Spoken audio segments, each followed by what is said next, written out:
இந்திய அரசு அறிவியல் தொழில்நுட்பத்துறையின் விக்யான் பிரசார் மற்றும் காரைக்குடி அழகப்பா பல்கலைக்கழகம் இணைந்து வழங்கும் அறிவியல் பாலம் புதிய தொடர் நிகழ்ச்சி அனுபவ் திட்டத்தின் பரவலாக்கம்.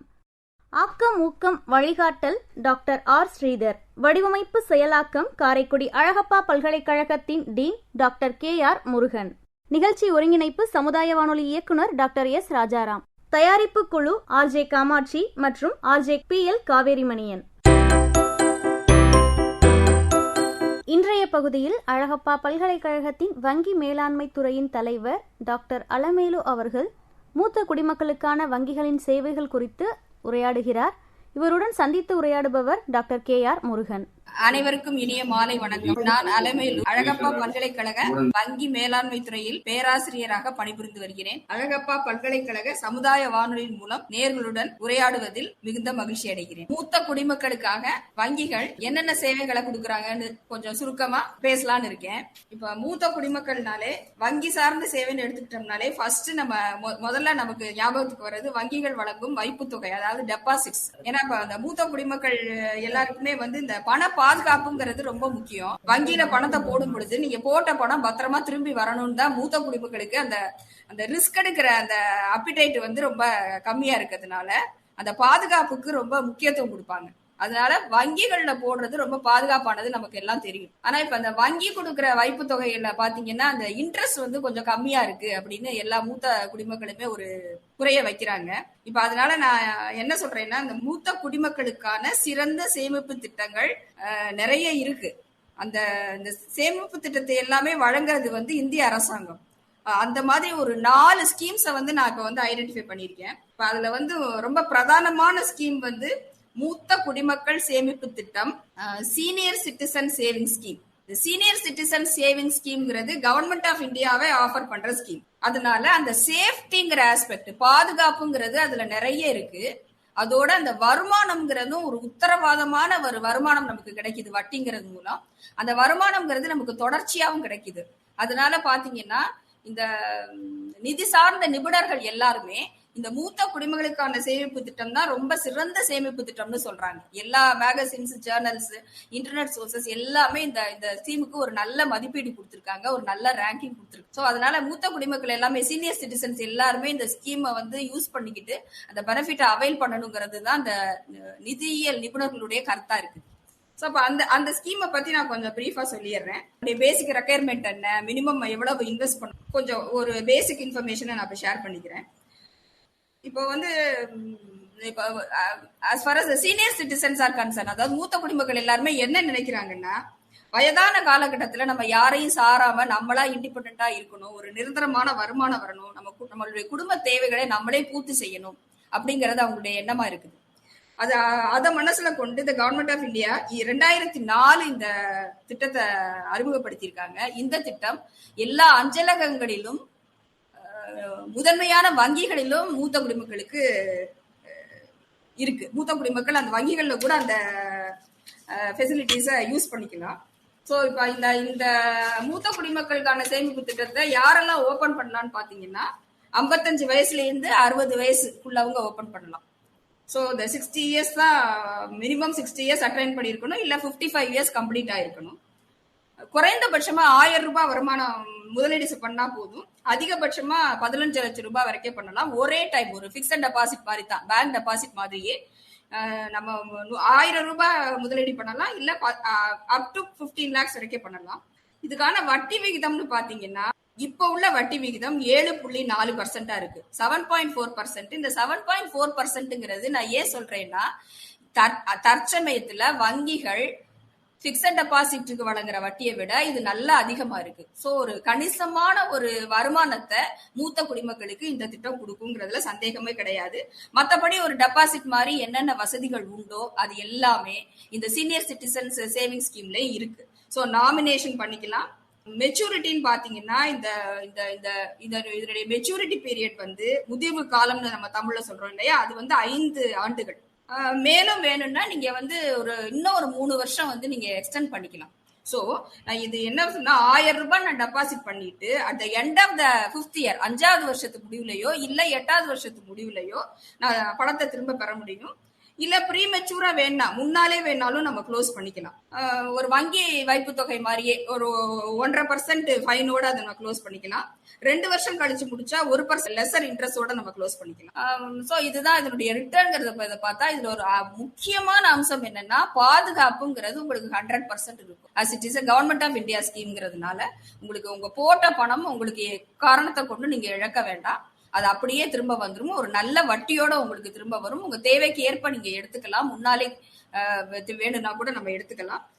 வரி சலுகைன்னு பாத்தீங்கன்னா மத்த சேமிப்பு மாதிரியே ஏடிசில 1.5 லட்சம் ரூபாய் வரைக்கும் வரி விலக்கு உண்டு. அப்புறம் அந்த 15H 15G ஃபார்ம்ஸ் எல்லாம் நம்ம சப்மிட் பண்ணணும் வழக்கம் போல. நான் முன்னாலே சொன்ன மாதிரி முன்னணி வங்கியில நீங்க இந்த கணக்கை தொடங்கிக்கலாம், போஸ்ட் ஆபீஸ்லயும் தொடங்கிக்கலாம். மற்றபடி நீங்க வழக்கமா நம்ம வங்கி கணக்கு ஓபன் பண்ணும்போது நம்ம என்னென்ன கொடுக்கணுமோ அதே ஃபார்ம்ஸ் தான் சப்மிட் பண்ணணும். அதாவது நம்மளை அறிமுகப்படுத்துறதுக்காக நம்ம என்னென்ன டாக்குமெண்ட் நம்ம வங்கிகளுக்கு கொடுப்போமோ அதே மாதிரி டாக்குமெண்ட்டை தான் இங்க சப்மிட் பண்ணணும். ஸோ ஒரு அப்ளிகேஷன் ஃபார்ம் கொடுக்கணும், கேஒய்சி படிவத்தை சப்மிட் பண்ணணும், 3 photographs, PAN, permanent account number, Aadhaar card, அப்புறம் முகவரிக்கான ஆதாரம், that is address proof, age proof, அப்புறம் ஒரு எம்ப்ளாயர்ஸ்ல இருந்து ஒரு சர்டிபிகேட், இது எல்லாத்தையும் நம்ம சப்மிட் பண்ணி ஓபன் பண்ணிக்கலாம். சோ இதுதான் பாத்தீங்கன்னா இந்த ரொம்ப பாப்புலரா இருக்க சீனியர் சிட்டிசன்ஸ் டெபாசிட் ஸ்கீம். இப்ப இது வந்து வங்கிகளும் பாத்தீங்கன்னா சீனியர் சிட்டிசன்ஸ்ல இருந்து அக்செப்ட் பண்ணிக்கிறாங்க. நான் சொல்றது பிக்ஸட் டெபாசிட், பேங்க் கொடுக்குற பிக்ஸட் டெபாசிட். ஆனா அந்த பேங்க் கொடுக்குற பிக்ஸட் டெபாசிட்ல இப்ப என்ன ப்ராப்ளம் பாத்தீங்கன்னா வட்டி விகிதம், இந்த பணவீக்கத்தை பொறுத்து வட்டி விகிதம்ங்கிறது ரொம்ப கம்மியா இருக்குது.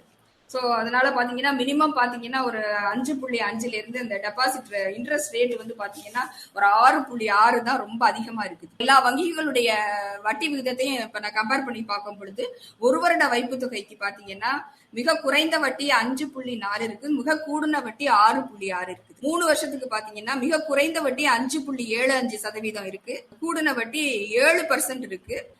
5 வருஷத்துக்கு பாத்தீங்கன்னா குறைந்த வட்டி 6% இருக்கு, கூடுன வட்டி 7.25% இருக்கு. ஆனா இப்ப அந்த வயது முதிர்ந்தவர்களுக்கு வந்து என்னன்னா ஒரு மனசுல ஒரு எண்ணம் எப்பவுமே என்ன இருக்குதுன்னா இந்த அதிக வட்டி கொடுக்கறது எல்லாமே பாத்தீங்கன்னா தனியார் வங்கிகள் தான் அதிக வட்டி கொடுக்கறாங்க. அப்ப அது வந்து என்ன ஒரு மனசுல ஒரு சின்ன கலக்கம் வருது அப்படின்னா இந்த தனியார் வங்கியில நம்ம போடுறோமே பணம் எல்லாம் பாதுகாப்பா இருக்குமாங்கிற ஒரு கேள்வி வருது. இப்ப அந்த தருணத்துல நான் என்ன சொல்ல விரும்புறேன்னா இந்த தனியார் வங்கிகளா இருந்தால் கூட அவங்க எல்லாம் வந்து ரிசர்வ் பேங்க் ஆஃப் இந்தியானால கட்டுப்படுத்தப்பட்ட வங்கிகள் தான், அவங்களுக்கெல்லாம் நல்ல ஒரு பாதுகாப்பு இருக்கு. அதனால நீங்க அந்த வங்கிகளுடைய உங்களுக்கு வங்கியோட ஈஸியா அக்சஸ் பண்ணலாம் அப்படிங்கிற பட்சத்துல நீங்க நல்லா தனியார் வங்கிகளையும் நீங்க தேர்ந்தெடுக்கலாம். ஏன்னா அந்த பொதுத்துறை வங்கிகள்ல பாத்தீங்கன்னா வட்டி விகிதம் எல்லாமே ரொம்ப கம்மியா தான் இருக்குது. சோ இத வந்து நம்ம மனசுல வச்சுக்கிட்டு சீனியர் சிட்டிசன்ஸ் எல்லாம் ஒரு நல்ல ஸ்கீமை நீங்க சூஸ் பண்ணிக்கலாம். அப்புறம் இந்த 2வது கவர்மெண்ட் ஆஃப் இந்தியா சஜஸ்ட் பண்ற திட்டம் என்னன்னு பாத்தீங்கன்னா post office monthly income scheme, அதாவது தபால் அலுவலக மாதாந்திர வருமான திட்டம். பொமிஸ்ங்கிறது ரொம்ப ஃபேமஸான அஞ்சலக வருமான திட்டம். இதுலயும் பாத்தீங்கன்னா இன்ட்ரெஸ்ட் ஒரு 6.6% இருக்கு. மத்ததெல்லாம் ஒரு ரெக்கரிங் டெபாசிட் மாதிரியே தான். அதுல 4.5 லட்சம் வரைக்கும் நம்ம இன்வெஸ்ட் பண்ணிக்கலாம். இந்த சீனியர் சிட்டிசன் சேவிங் ஸ்கீமை ஒட்டியே பாத்தீங்கன்னா எல்ஐசி ஆஃப் இந்தியா அவங்க ஒரு ஸ்கீமை இன்ட்ரோடியூஸ் பண்ணிருக்காங்க. இந்த கவர்மெண்ட் ஆஃப் இந்தியாவும் இந்த ஸ்கீமை ரொம்ப ப்ரமோட் பண்றாங்க. பிரதான் வயா வந்தன யோஜனா, PMVVY ஸ்கீம்ங்கிறாங்க. இது ஒரு இன்சூரன்ஸ் பாலிசி மாதிரி கிடையாது, but it is a scheme of LIC of India. Life insurance corporation மட்டும்தான் இந்த ஸ்கீமை நம்ம கொடுக்குறாங்க. ஸோ வந்து இந்த ஸ்கீம் என்ன சொல்லுதுன்னு பாத்தீங்கன்னா ஒன் டைம் நமக்கு டெபாசிட் பண்ற மாதிரி ஒரு அமௌண்ட்டை நம்ம முதலீடு பண்ணணும். மினிமம் 1.5 லட்சம் ரூபாய் நம்ம முதலீடு பண்ணணும், மேக்சிமம் 15 லட்சம் ரூபாய் பண்ணணும். இந்த ஸ்கீமுடைய டென்யூர் பாத்தீங்கன்னா 10 இயர்ஸ். இந்த 10 இயர் பீரியட் முடிஞ்ச உடனே மாசம் 1000 ரூபாய் பென்ஷன் மாதிரி வரும். அதாவது நீங்க 1.5 லட்சம் போட்டீங்கன்னா 1000 ரூபாய் பென்ஷன் மாதிரி வரும். மேக்சிமம் 15 லட்சம் போட்டிருந்தீங்கன்னா 10,000 ரூபாய் பென்ஷன் மாதிரி வரும். இங்கேயும் இதனுடைய முக்கியமான நன்மை என்னன்னா இது ஒரு நல்ல சேஃபான ஸ்கீம். ரிட்டர்ன் வைஸ் பாத்தீங்கன்னாலும் அதாவது நமக்கு கிடைக்கிற வருமானம், இந்த திட்டத்துல இருந்து என்ன வருமானம் கிடைக்குதுன்னு நம்ம பார்த்தோம்னா இதுவும் இந்த மூத்த குடிமக்கள் சேமிப்பு திட்டமும் இதுவும் ஒரே மாதிரி தான் நமக்கு ரிட்டர்ன் கொடுக்குது. இந்த ரேட் ஆஃப் இன்ட்ரெஸ்ட் ரெண்டுமே ஒண்ணுதான், 7.4% தான் இதுவும் ஜெனரேட் பண்ணுது. ஸோ அந்த எல்ஐசியோட ஸ்கீமுமே மூத்த குடிமக்களுக்கு ரொம்ப ஒரு தோதான திட்டம் தான் அப்படின்னு சொல்லிதான் கவர்மெண்ட்டும் பரிந்துரை பண்ணியிருக்கிறாங்க. நிதி நிபுணர்களும் இந்த கருத்தை தான் ஆதரிக்கிறாங்க. அவங்க அந்த ரிஸ்க் எடுத்துக்க விரும்பாதவங்க, அதே சமயம் ஒரு நிலையான வருமானம் வேணும்னு நினைக்கிறவங்க இந்த ஸ்கீமை நான் அவங்க ப்ரிஃபர் பண்ணலாம். அப்படிங்கிற இன்ஃபர்மேஷனையும் நான் பதிவு பண்றேன். அப்புறம் பாத்தீங்கன்னா இந்த கவர்மெண்ட் ஆஃப் இந்தியாவோட பத்திரங்கள், கவர்மெண்ட் ஆஃப் இந்தியாவோட ஃப்ளோட்டிங் ரேட் பாண்ட்ஸ் இருக்கு. அதாவது ஃப்ளோட்டிங் ரேட்டுங்கிறது வந்து உங்க ரேட் ஆஃப் இன்ட்ரெஸ்ட் வந்து நிலையா இருக்காது. இன்ட்ரெஸ்ட் ரேட்டுக்கு தகுந்த மாதிரி வந்து இந்த கவர்மெண்ட் ஆஃப் இந்தியாவுடைய பத்திரங்களுடைய இன்ட்ரெஸ்ட் ரேட்டும் மாறும். அதுல கூட நீங்க இன்வெஸ்ட் பண்ணலாம்னு சொல்றாங்க. பேங்க் டெபாசிட் போறதுக்கு பேங்க் டெபாசிட்டை தவிர இது கூட உங்களுக்கு ஒரு நல்ல ஆப்ஷனா இருக்கும் அப்படின்னு சொல்றாங்க.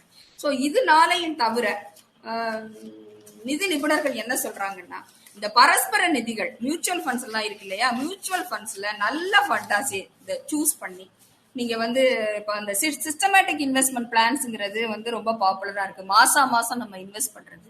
ஸோ அந்த நீங்க நல்ல ஒரு அட்வைஸ் கேட்டுக்கிட்டு எந்த பங்குகள்லாம் வந்து இந்த கடன் பத்திரங்கள் எல்லாம் இன்வெஸ்ட் பண்றாங்களோ, டெப் ஃபண்ட்ஸ்ன்னு சொல்லுவாங்க, இந்த டெப் ஃபண்ட்ஸ்ல எல்லாம் இன்வெஸ்ட் பண்ற ஃபண்டை நீங்க சூஸ் பண்ணீங்கன்னா உங்களுக்கு சிறு முதலீட்டாளர்களுக்கு, ரொம்ப ரிஸ்க் எடுக்க விரும்பாத முதலீட்டாளர்களுக்கு இந்த பரஸ்பர நிதிகளும் கூட உங்களுக்கு ஒரு நல்ல ஒரு முதலீடு செய்யறதுக்கு ஒரு நல்ல வாய்ப்பா இருக்கும்னு சொல்றாங்க.